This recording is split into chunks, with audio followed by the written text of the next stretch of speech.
Toxic, a fairy tale for grown ups. जी हाँ, तारीख पे तारीख देने के बाद फाइनली एक फाइनल रिलीज डेट और ट्रेलर हमको देखने को मिल चुका है। रॉकिंग स्टार यश इसमें मेन लीड है और गीतू मोहनदास इसकी राइटिंग और डायरेक्शन की कमान संभाल रही है, लेकिन यश भी इसके को राइटर हैं। अब कितना पोर्शन उनके दिमाग से राइट और डायरेक्ट हुआ है ये तो शायद कभी पता नहीं चलेगा, लेकिन ट्रेलर की बात करें तो इस मूवी का ये तीसरा ऐसा एसेट है जो फिल्म के वर्ल्ड और कहानी को हमें काफ़ी अच्छे से दिखाता है। पहला और दूसरा था इसके सॉन्ग्स, एंड हॉनेस्टली स्पीकिंग मुझे ट्रेलर पसंद आया है। देखो, कुछ भी फैसला कर लो, ये वीडियो यहीं पर छोड़ दो, उससे पहले ये सुन लो कि हाँ, ये वही टिपिकल साउथ की मास मसाला टेम्पलेट को फॉलो करती है। वही hero worship, slow motion, dark, gritty और ब्लड शेड्स और लाउड बीजीएम वगैरह, लेकिन उसके अलावा भी इस मूवी में बहुत कुछ है। पर सारी चीज़ें वर्थ इट तब होंगी जब एक अच्छी story line, acting, direction, screen play और प्रेजेंटेशन हमें देखने को मिलेगा। इससे पहले हमने इसके जितने भी टीजर देखे थे वो सिर्फ शॉक वैल्यू पर ही रिलाय करते थे, आई मीन न्यूडिटी और सेक्स पे। पर इस बार जिस तरह से ट्रेलर को कट किया गया है, जैसी एडिटिंग है और जैसा प्रेजेंटेशन है ट्रेलर का, ये अपने कैरेक्टर्स, प्लॉट और वर्ल्ड को बहुत अच्छे से इंट्रोड्यूस करता है।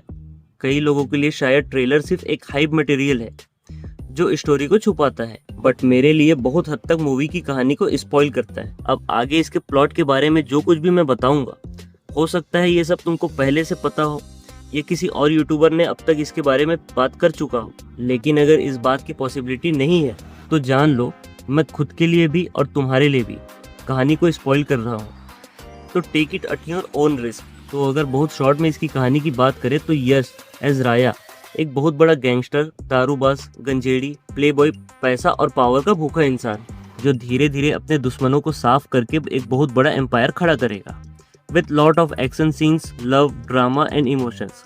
अब एक्शंस इसके अच्छे होने की उम्मीद है क्योंकि जे पेरी इसके एक्शन डायरेक्टर हैं, जिन्होंने इससे पहले जॉन विक और बहुत सी हॉलीवुड मूवीज में एक्शन सीन्स कोरियोग्राफ किए। अब राया अपने एम्पायर को खड़ा करते करते खुद का भी खड़ा करेगा। अब मतलब वो मल्टीपल फीमेल्स के साथ इंटीमेट होगा, पर प्यार किसी से नहीं करेगा। उसके लिए हर एक चीज की कीमत है। Love does not exist in her life, और यहीं से उसकी जिंदगी में एक मोड़ आएगा। कियारा अडवाणी का कैरेक्टर एज नाडिया, जो कि सर्कस में डांसर है, जो सर्कस मोस्ट प्रोबेबली राया का ही है। उन दोनों के रिलेशन का अंजाम होगा टिकट, जिसको यश ही प्ले कर रहे हैं, जो मोस्ट प्रोबेबली राया की मौत की वजह बनेगा। अगर राया के कैरेक्टर का मरना तय है तो ये तो तय है कि नाडिया करेगी सच्चा प्यार राया से, पर राया देगा उसको धोखा, क्योंकि उसको एक फीमेल में इंटरेस्ट कभी भी है ही नहीं। मगर जब टिकट पैदा होगा तो शायद से इनकी कहानी एक अलग मोड़ पर जाएगी, जिसके बाद टिकट भी वहाँ सर्कस में ही काम करेगा, जो कि हम लोग इन सीन्स में देखते भी हैं। और राया का कैरेक्टर मोस्ट प्रोबेबली टिकट को उसके बचपने में बहुत ज़्यादा टॉर्चर करेगा और नादिया उसको भगाएगी वहाँ से, ताकि उसके चंगुल से वो बच जाए, क्योंकि नादिया के कैरेक्टर को मरवाया जाएगा। क्योंकि इस सीन में आप क्लियरली यहाँ पर देख सकते हो कि नादिया यहाँ पर बीच में बैठी हुई है और नयनतारा और यश का कैरेक्टर यहाँ पर खड़ा हुआ है, तो शायद उसका मरना तय है। अब वो मरेगी क्यों, इसके पीछे का क्या लॉजिक है ये तो पता नहीं, मगर उसका मरना तो तय है। और कहीं ना कहीं बाप वर्सेस बेटे की लड़ाई इसलिए होगी क्योंकि उसकी माँ की मौत की वजह ही राया है। अब ये फेस ऑफ कितना ब्रूटल होगा इसका अंदाजा तो खैर नहीं है, मगर कुछ सीन्स को देखकर ऐसा लगता है कि राया पर हावी हो जाएगा टिकट, क्योंकि टिकट का कैरेक्टर राया से भी कहीं ज्यादा पावरफुल है और कहीं ज्यादा सनकी है। राया अपनी जगह सनकी है, मगर टिकट उससे भी ज्यादा है। अब वो तो मूवी जब खत्म होने के कागार पर आएगी तब समझ में आएगा हम लोगों को कि राया का साथ देना है या टिकट का। मरना किसके लिए हमारे लिए जरूरी होगा ये तो हमको मूवी देखने के बाद ही समझ में आएगा, मगर दोनों में से कोई ना कोई तो मरेगा।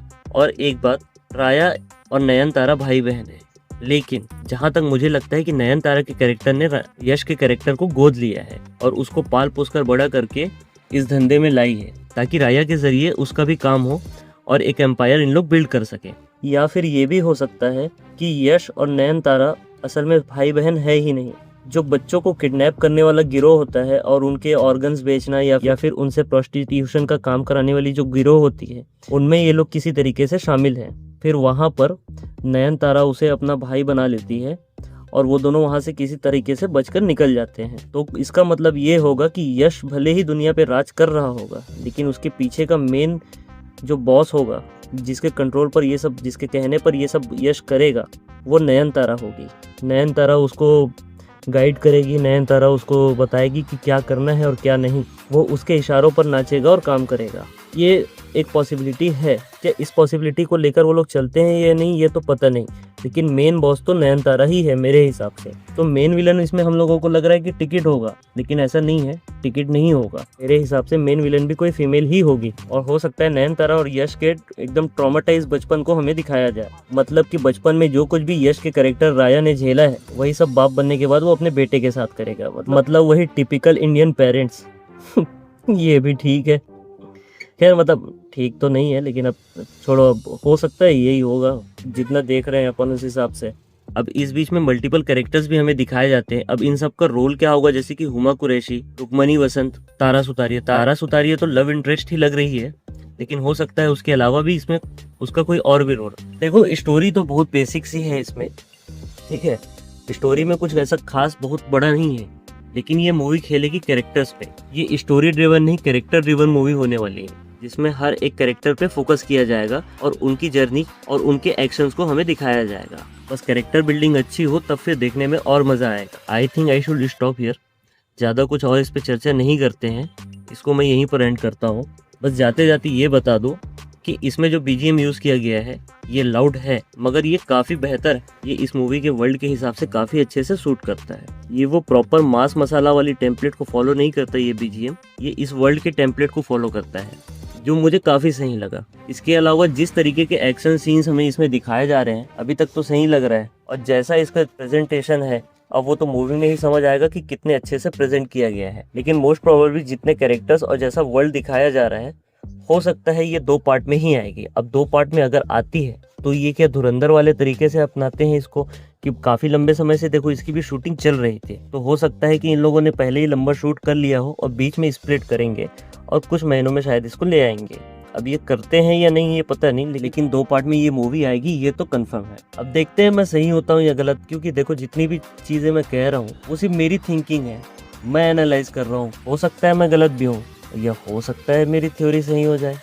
खैर कलर ग्रेडिंग VFX वगैरह तो देखो अच्छी लग रही है इसमें। टीनेक्स जो लमित मल्होत्रा की कंपनी है, इसका VFX भी उनका ही है, और कई जगहों पर देखो कलर ग्रेडिंग, VFX शॉट्स और लाइटिंग सेटअप बहुत अच्छे से किया गया है। सिनेमेटोग्राफी भी काफ़ी अच्छी लग रही है। कुछ शॉट्स के जो एस्थेटिक है, जो लाइटिंग सेटअप है, वो बहुत प्यारे लग रहे हैं, सीन्स को बहुत अच्छे से अपलिफ्ट करने का काम करते हैं। और भाई सच बता रहा हूँ, मुझे इसकी हिंदी डबिंग बिल्कुल भी पसंद नहीं है। जितने भी शॉट्स हैं इसमें डायलॉग्स के, उसमें अधिकतर में किसी की भी आवाज़ ढंग से सुनाई ही नहीं दे रही है। बहुत ज़्यादा स्लो है, या तो बहुत ज़्यादा BGM की वजह से छुप गई है, या तो फिर कई जगहों पर डबिंग ढंग से हुई ही नहीं है। कई लोगों की तो लिपसिंग भी मैच नहीं कर रहे हैं आपस में। ओवरऑल देखो ऐसा है, जब ये मूवी आएगी तो या तो ये इंडियन सिनेमा को पूरी तरीके से चेंज कर देगी, यानी कि इसकी न्यूडिटी, सेक्स और वायलेंस को लेकर, मतलब कि एनिमल से भी 10x एक्स्ट्रा। अगर थिएटर में बिना किसी कट, बिना किसी सेंसरशिप, या बिना किसी ब्लर के, या बिना किसी चेंज के अगर ऐसा रिलीज होता है, या फिर अगर OTT में भी बिना किसी कट के हम लोगों को देखने को मिल जाता है, तो भी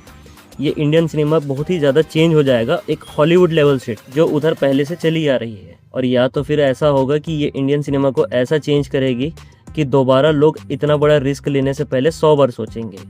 इन लोगों ने इस प्रोजेक्ट के साथ बहुत बड़ा रिस्क लिया है। आर या पार, या तो गुड वे में चेंज हो जाएगा, या तो ये पिक्चर बहुत बुरी पिटेगी। अब देखो मैं तो नहीं चाहूँगा कि ये पिटे, ऐसा एक्सपेरिमेंट होना चाहिए, मगर ये एक्सपेरिमेंट रिस्की भी हो सकता है। तो अब देखते हैं इनके लिए ये फ़ायदेमंद साबित होता है या फिर नुकसानदेह। जैसा दिखाया जा रहा है इससे भी बेहतर देखने को मिलेगा, या फिर सिर्फ ट्रेलर ही अच्छा है और आगे मूवी का कचरा निकल जाए। ये ना ही हो तो बेहतर है। 4.5 मिनट का ट्रेलर निकाला था इन लोगों ने। मूवी में इनके पास मटेरियल होना चाहिए दिखाने को, क्योंकि लग तो रहा है कि इनके पास बहुत कुछ है, पर खैर देखते हैं।